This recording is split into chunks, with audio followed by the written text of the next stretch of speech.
ისური სტადიონი. მარადონა, მესი და მიშა მესხი. მიშა მესხი. ხა მიშა არ მახსოვს, მაგრამ ეხა მომენტებს უყურებ, მაგრამ გადმოცემით ვიცი, რომ ერთი ტრიბუნიდან მეორე ტრიბუნაზე გადადიოდა ხალხი, რომ ეყურებინა მიშას ფინტებს და მიშას თამაშს. ბევრი იყო, მაგრამ მე მინდა გავიხსენო საქართველოს ნაკრებმა, როცა ითამაშა ოფიციალური თამაში მოლდავეთთან. პირველად როცა ჩავიცვი ნაკრების მაისური. შენი პირველი თამაში? ჩემი პირველი თამაში იყო ოფიციალური მსოფლიოს შესარჩევი. სამწუხაროდ წავაგეთ 94-ში. ხო. ერთხელ გადმოვიდა მოლდავეთი, გაგვიტანა და იმის მერე რა ვიცი 90 წუთი და ვერ მოვიგეთ. ჩვენთან იყო.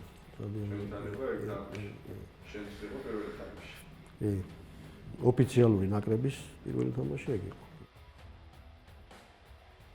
მოდი ესე ვიტყვი სამს. პირველი არის ფოდენი, ბელინგემი და ის რა ქვია იმას იტალიაში რო თამაშობს, რა გვარია ხო არის? ნაპოლიში. კვარაცხელი. ხო. და ობიექტურად ჩემი გადმოსახედიდან ყველაზე დიდი ტალანტი აქვს და ყველაზე დიდი ფეხბურთის თამაში შეუძლია კვარაცხელიას. არა იმიტომ რომ ქართველია და გეტყვით რატომაც. ფოუდენი არის მანჩესტერ სიტის აკადემიის აღზრდილი. ამიტომ როცა გვარდიოლამ გადმოიყვანა პირველ გუნდში, ყოველთვის აძლევდა იქ 15 წუთს შემოიყვანდა, 20 წუთს შემოიყვანდა, რაღაცას ტაიმს მიცემდა სათამაშოდ და ფეხბურთელები ისეთი ყავდა გარშემო, ვარსკვლავები რა, გაიხსენეთ, ორჯერ სამჯერ უკვე მოგებული ქონდა პრემიერ ლიგა. ეს ძალიან დიდი პლუსია ფეხბურთელისთვის, რომელიც 19-20 წლისაა და ესე უკვე ფსიქოლოგიურად თავისთავად, რა თქმა უნდა. ბელინგემზე გეტყვით რა, ესე იგი ბირმინგემიდან გადავიდა ერთ-ერთ ყველაზე საუკეთესო გუნდში, გერმანიის საუკეთესო გუნდში, დორტმუნდის ბორუსიაში. ამიტომ დორტმუნდის ბორუსიიდან წავიდა ეს უკვე ჩამოყალიბებული ფეხბურთელი, როგორც ვარსკვლავი გადავიდა რეალში. და რეალშიც ისეთი ფეხბურთელები დახვდა, რომ არ უწევს იმას, ხო ხდები რა, რომ აი სირბილი აქ უთხრეს, რომ აი შენ ეს გააკეთე და აკეთებს იმას, რასაც ავალებენ და მოდი ახლა ვთქვათ ხვიჩა. წავიდა დინამოდან თუ რუსთავში თამაშობდა ჯერ, ხო?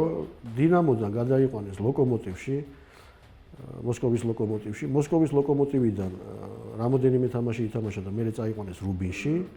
იქ რა თქმა უნდა ძლიერად ითამაშა, მაგრამ ასაკსაც რო 19-18 წლის იყო რა. რუსეთის ჩემპიონატიდან გადმოვიდა ბათუმის დინამოში და შემდეგ წავიდა კლუბში და ქალაქში, სადაც მარტო ფეხბურთი აინტერესებთ. რამდენი წელია ჩემპიონობა სკუდეტო არ მოუგიათ. ეს 21 წლის ბიჭი ჩავიდა, პირველივე სეზონზე გახდა ჩემპიონი, საუკეთესო ფეხბურთელი და ოქროს ბურთის პრიზიორი ათეულში შევიდა. აი ხა ჩემპიონთა ლიგის საუკეთესო ახალგაზრდა ფეხბურთელი. აი ხა როგორც ტალანტი, აი ერთი სიტყვით რო ვთქვათ, ამ ბიჭმა 0-დან დაიწყო. არ ყოფილა არანაირი შეწყობა ხელის რა, რო ვთქვათ რა, ერთი სიტყვით რა. ხო. და იმათი აი ხო აგიხსენით რა, როგორც იყო რა. ნელ-ნელა და მიიყვანეს იქამდე, სადაც არიან ახლა დღეს და რასაც თამაშობენ. მაგრამ როგორც ტალანტი ჩემი აზრით ორივეზე უკეთესად შეუძლია თამაში და უფრო დიდი ფეხბურთის თამაში შეუძლია. თამაშის წინ თუ გამორთავს ტელეფონს და 3000 კაცს არ უპასუხებს ბილეთებზე, უფრო მაგრად ითამაშებს. ამიტომ ხვიჩა ტელეფონი გათიშა. ჩემი აზრით აუცილებლად უნდა გადავიდეს შემდეგი სეზონიდან სადმე უფრო მაღალ დონის კლუბში. რატომ და მე ხა ამსმენია რომ ჩემპიონი გახდეს როგორი კლუბიც არის ნაპოლი და შემდეგი სეზონი შეიძლება UEFA-ზეც ვერ ამიტომ იქ არ არის ეს არ არის ნორმალური ხო სტაბილური გუნდი ეს არ არის მე რასაც უყურებ რა შეიძლება რომ მეორე სეზონი მესამე რაღაც ჩემპიონობა ვერ მოიგო მაგრამ მაინც ახლოსში იყო მაგრამ ესე რომ გუნდი დაშალო ამიტომ ეხლა თვითონაც ფეხბურთელი ხო ხდება მაგას დავიდნენ რამოდენიმე ფეხბურთელი ლაპარაკი არის რომ ოსიმენიც მიდის კი ბატონო, მაგრამ ყველაზე რთული რა არის იცი ფეხბურთელისთვის, როცა შეიძლება სეზონში გამოიცვალოს 4 მწვრთნელი. მე ეს გამომივლია, ეს პრაქტიკა მაქვს და ძალიან რთულია. იმიტომ ყველა მწვრთნელს თავისი შეხედულება აქვს ფეხბურთელზე რა. ყველა მწვრთნელი რომ მოდის, ყველა მწვრთნელს უნდა რომ თავისი ფეხბურთელი მოიყვანოს იქ გუნდში. ამიტომ უკვე იქ არეული ჩემი აზრით უკვე წესით ეს მე არის მესამე მწვრთნელი უკვე, ხო? მესამე მწვრთნელია, ხო. მეოთხე სეზონის არ დამთავრდა. კი ბატონო. შენ რომელ კლუბს? ნუ მე მინდა რომ მანჩესტერ სიტიში მოხდეს რომ 7 ნომერი. 7 ნომრით, რა თქმა უნდა. ქართველი დაბრუნება მანჩესტერ სიტიში. გვარდიოლა. უბრალოდ ბომბა იქნება.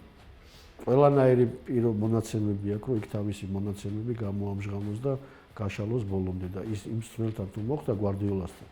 ნუ წარმოიდგინეთ, ეხლა ისეთ ფეხბურთელები ათამაშა, რომ ხვიჩას არ ვიცი, რომ თავის პიკზე მიიყვანს.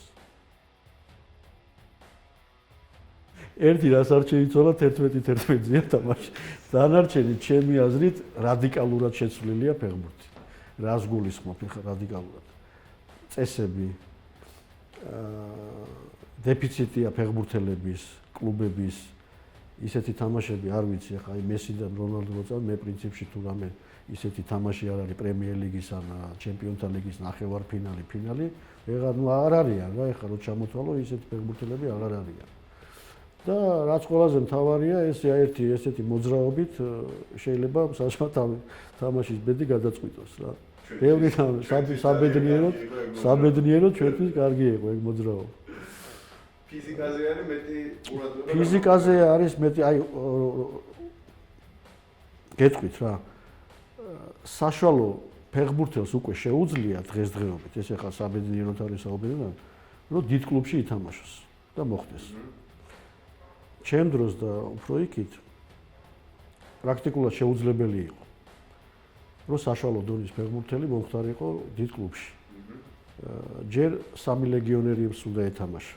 იმ ხელა კონკურენცია იყო. მერე ყველა გუნდში, წამყვან გუნდებში, თითქმის 5-6 ვასლავ იყავდათ. თქვენ ახლა წარმოიდგინეთ.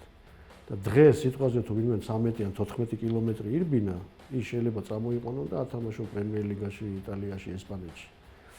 ამიტომ ეხა უფრო მარტივია რა, ჩემი გადმოსახედიდან ეხა უფრო მარტივია. ანუ ინდივიდუალიზმი დაიკარგა. ინდივიდუალიზმი და არ არიან დეფიციტია რა, ამდენს ჩამოთვლით, ეხა მე ჩამოგითვალეთ 3 კვარაცხელია, ფოუდენი, ბელინგემი და კიდე 2-3 კაცია ერთი სიტყვით რა. ვინც რაღაცას ხო, აი რაღაცა ხო, კი. 80-85 წუთი არის აწყობილი ფიზიკაზე, ტაქტიკაზე და ის 15-10 წუთი უკვე ინდივიდუალურ ფეხბურთელზე რა შეუძლია რომ აი თამაშის ბედი გადაწყვიტოს. მოგონება არა ხა ეს თელი დღე არ გვეყოფა რომ ხა ისეთი თკბილი მოგონებები მაქვს. მიუხედავად იმისა რომ 21 წლის ვიყავი რო ჩავედი და აი როგორც საკუთარ ოჯახში ისე მიმიღეს რა. დიდი დამსახურება გულშემატკივრების, კლუბის, ფეხბურთელების და დღემდე 28 წელი გავიდა და არაფერი არ შეცვლილა ანალოგიურს ვუძნობ როცა ჩავდივარ. და ნამყოფი ხარ ჩემთან ერთად ხო და ყოველთვის ჩემ გულში იქნება რა ეს გუნდი რომ აი ამის რაც მოგონება თამაშს რაც შეეხება ზუსტად არ მახსოვს რომელი თვე იყო მე მგონი დეკემბერი თუ იანვარი როცა ჩემი პირველი ბურთი გავიტანე ასტონ ვილასთან ბოლო წუთებზე შევაგდე ბურთი და მოვიგეთ 1-0 რომელ წუთზე 91 თუ 12 დამატებაში ხო და იმ დროს სტადიონზე ინგლისური სტადიონი უფრო უშემატკივრები ახლოს იყვნენ მინდორსთან. ეს რო შევაგდე ბურთი, ნუ გავიქეცი რომ რაღაცა ვიღაცამ ესე დამithრია ხო და გადამიყვანა რა ქვია პალეშიკებში და 2 წუთი თამაში შეჩერდა. პოლიცია მეძებდა ჩემი თანაგუნდელები და მაგდროს ვიღაცა გადმოხდა უცხო მე ვარ კი რაღაც მაწაობა დაიწყო. ვაფშე სხვა ტიპი გადმოხდა. ძლივს მიპოვეს და გადმომიყვანს. აი ეს იყო ყველაზე ისეთი მოგონება. შეამოვნებით. დავიწყოთ მეკარე, შმეიხელი, 3 დამცველი, მალდინი, ბეკენბაუერი, ბარეზი. მაგათი დავაყენებდი ნახევარმცველს, ხა ჩემთვის ყველა დროის ყველაზე საუკეთესო ნახევარმცველი ინგლისელი არის გაზა, პოლ გასკოინი. ზიდანი, მესი და რონალდო ფენომენო. თავდასხმაში რუიფი, პელე და მარადონა.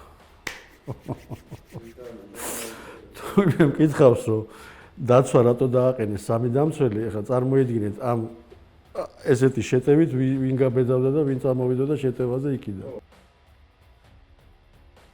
3 არა 11-ვე თავისი მწნელით.